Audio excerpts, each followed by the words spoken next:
Everybody likes to focus on the now. Who the UFC champions are now, who are they fighting next, and I kind of want to look into the future. I want to look at who's going to beat those guys, who are going to be the future champions of every single UFC division, going all the way from flyweight up to heavyweight. That's what we're doing. Starting off at 125. 125, who do I think is going to be the next champion of that division?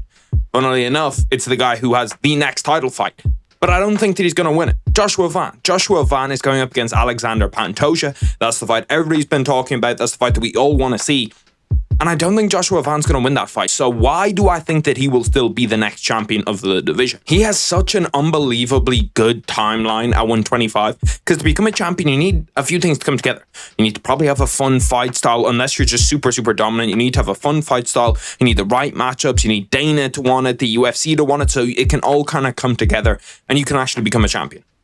When you just look at the opportunity that he has to become a champ, it's so unbelievably high. Because the older that Alexander Pantoja gets, the longer that Alexander Pantoja is a champion, it's almost the better for Joshua Van. Because Joshua Van is not even 25 yet. He's not even 25 yet. He has good finishing ability, and he's getting closer and closer to his prime. As Pantoja is getting older and getting worse and getting further away from his prime, Joshua Van's getting closer to his prime and getting better. So this just all lines up perfectly that as Alexander Pantoja leads the division, you have a new young superstar that can beat the likes of Brandon Moreno, that has beat Brandon Royval. So I think he's almost a lock to go and become the next 125-pound champion. Like, he's 15-2, and he's not even 25 yet. Never mind 30, he's not even 25. Speaking of guys that are under 30, let me go to the 135-pound champion. Who do I think is next up at that 135-pound division? This is a weird one. Because at 135, right now, I think that the best fighter in the division is not the champion. I truly do believe that Umar Nurmagomedov is the best fighter at 135. Merab has done great things. He's beat Umar. But I think that Umar is actually the better fighter. And I kind of think that Umar's been better than Merab for the entire time that he's been at 135. Because when you look at that first fight, Umar was dominating the first two rounds. Like, dominating the first two rounds. I thought the second round could have been a 10-8. And then he broke his hand. And obviously there is the entire thing of Merab is probably going to win the fourth and the fifth round against anybody inside the UFC. But I promise you, if you just go back and rewatch that fight, you will see how dominant those first two rounds were. And I think if you're just thinking about what they both do well, Merab's really only better in terms of his cardio. In terms of his endurance and his stamina, Merab is definitely better. But would you say that Merab's a better wrestler than Umar? The first two rounds would tell you he's not. If they're both fresh, he is not. Would you say that he's a better striker? Definitely not. And that loss has kind of changed who Umar was. Before, we used to see Umar kind of take the Khabib and the Islam type of route where he doesn't want to fight that much. He wants to fight maybe once or twice in a year, or at least the Khabib route. Islam actually does fight quite a lot. Now, what we're seeing from Umar is him saying, I want another fight before I go up against Merab. He's 100% the guy that's next in line, and yet he's still saying, give me another fight. I want another fight. I want to stay active. And that's huge, and he's only going to get better and better and better. Like the Mario Bautista fight, we saw that he was just levels out of Mario Bautista. And the thing of having a loss kind of bleeds into who I like at 145 as well, because I do like losses on prospects, which doesn't make that much sense. For the UFC side, for the fighter side, surely you're like, no, I want a guy who's undefeated. I want a guy who can project to be unbeatable. Not really for me. And at 145, there's a bunch of guys at the top of that division. You have Diego Lopez is at the top of that division, Movsar Evelev, Jan Silva. You have just an absolute shit ton of prospects. And yet I think somebody outside of the top five is actually the guy who I'd predict. It's Youssef Zalal. And I know a ton of people are going to talk about that it's not Diego Lopez that I'm talking about. But when you really think about that title fight, when you really think about Diego Lopez against Volkanovski too, how is that going to be any different from the first fight? Because the first fight wasn't all that close. And it wasn't like Diego Lopez was uncharacteristically bad or Volkanovski was uncharacteristically good. So I see that fight planning out pretty much the exact same way. And then Youssef Zalal is someone who I am confident can become a very top level UFC fighter. And why? Because unlike some of the top prospects that you see that are unbeaten, Youssef Zalal has 3 losses. And he had 3 losses in a row. He came in short notice and lost to Ilya, and then he lost his 2 fights after that. And he got cut from the UFC. And that's kind of like a gut check moment for Youssef Zalal, where it's like, how much do you really want it? Can you come back? And that adversity leaks through into round 4 of a fight, into round 5 of a close fight, into championship rounds, because you have been down and come back. And ever since he came back to the UFC, like when he went on that 3-loss streak, ever since then, he had 1 draw, which is still in the UFC, then he got cut. And then he's been on an 8-win streak. 5 of those are inside the UFC, and 7 of those 8 are via finish. And he's changed his game a lot. He's now a lot more wrestling heavy. He does have KO power, like he's a good mixed martial artist, but he gets a ton of submissions, and he has a lot of really, really good wins inside the UFC. He's beat Josh Emmett. He's beat Calvin Kattar. He's beat Jack Shore in his last 3 fights. And those are like legit 145ers. Those are guys where you look at their name on a record and he hasn't just been hand-gifted his way up here and he's beat bums. And he beat Josh Emmett in the first round via submission. All of that, and he's still under 30. He is in a division that is super stacked. I can understand why some people might pick a Diego Lopez or someone like that ahead of him. But I think that he will have the timing. The timing is one of the biggest things with, winning a title. And Volkanovski's already beat Diego Lopez. He's already beat fucking half of the division already. So Yusuf Zalal coming in to be a top 3 guy to fight Volkanovski in either a retirement fight or an interim title or a new title, I think that he can absolutely get it and win that fight. Then at 155. 155 is an easy one. Some of these are difficult, some of them are easy.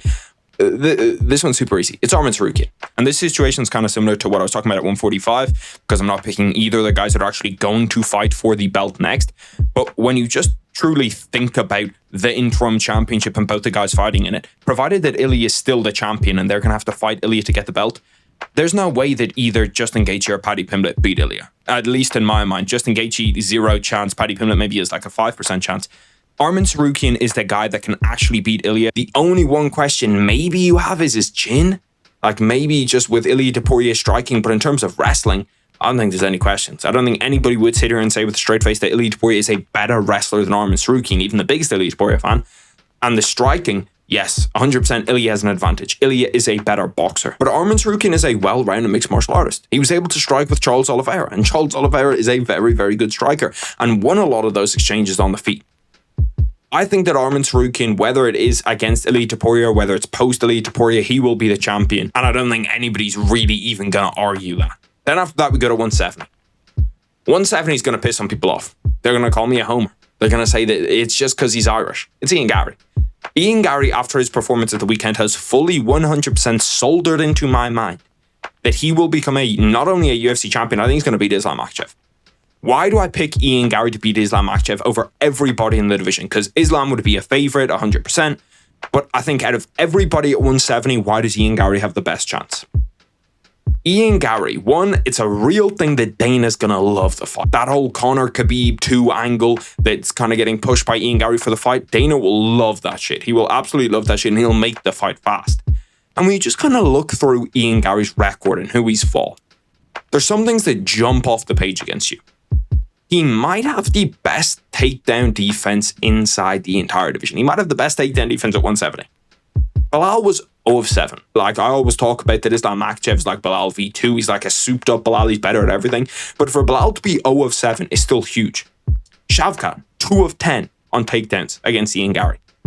That's elite takedown defense. And the Ian Gary-Belal fight wasn't all that close. Although it was a 3-rounder, I thought it was pretty easily 2-1 Ian Gary. And not only is his defensive wrestling good, but his offensive wrestling isn't bad either. Like he used it against MVP. He won that fight against MVP via wrestling. He beat Carlos Pradas, took down Carlos Pradas a lot.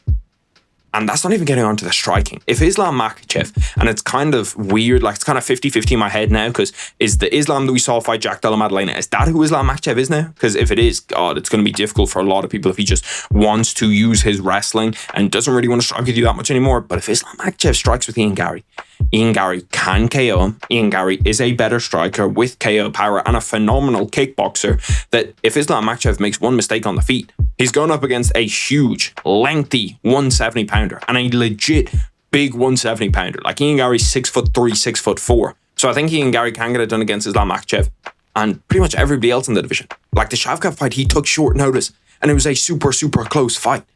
Then we go to 185. 185, I actually think that there's a nightmare matchup for Khamzat Chimaev that people don't really talk about. Like it's not really discussed all that much that Anthony Fluffy Hernandez is a nightmare matchup for Khamzat Chimaev. And just hear me out here.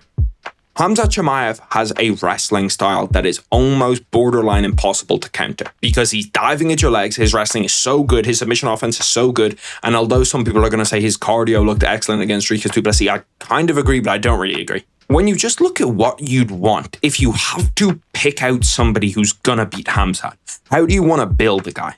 They need to be a great wrestler. They just need to be a great wrestler. That's one of the prerequisites, because you can't be able to get submitted, and the longer you can go without getting taken down, the better. Anthony Fluffy Hernandez absolutely has that.